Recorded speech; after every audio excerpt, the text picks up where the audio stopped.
ഒമാന്റെയും ദേശീയ ദിനാഘോഷങ്ങളോടനുബന്ധിച്ചുള്ള അവധി ദിവസങ്ങളിൽ ഹത്ത അതിർത്തിയിൽ യാത്രക്കാരുടെ റെക്കോർഡ് തിരക്ക്. നവംബർ 25 മുതൽ ഡിസംബർ 2 വരെ 1.5 ലക്ഷത്തോളം പേരാണ് ഹത്ത വഴി കടന്നുപോയത്. യുഎഇയുടെ 54ാം ദേശീയദിനത്തിൻ്റെയും ഒമാന്റെ 55ാം ദേശീയദിനത്തിൻ്റെയും അവധി അടുത്തടുത്ത ദിവസങ്ങളിൽ വന്നതോടെയാണ് അതിർത്തിയിൽ യാത്രക്കാരുടെ ഒഴുക്ക് അസാധാരണമായി വർദ്ധിച്ചത്. നവംബർ 25 മുതൽ ഡിസംബർ 2 വരെ 1,45,265 പേരാണ് ഹത്ത വഴി കടന്നുപോയതെന്ന് ദുബായ് താമസ കുടിയേറ്റ വകുപ്പ് അറിയിച്ചു.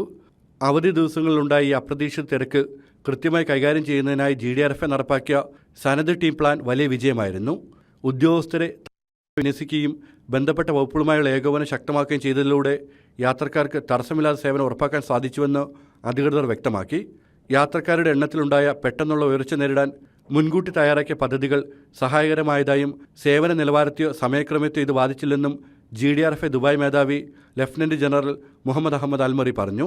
ഏത് തിരക്കുള്ള സാഹചര്യമുണ്ടായാലും അതിനെ നേരിടാൻ ദുബായിയുടെ സംവിധാനങ്ങൾ പൂർണ്ണമായും സജ്ജമാണെന്ന് അദ്ദേഹം വ്യക്തമാക്കി. ജനം, ദുബായ്.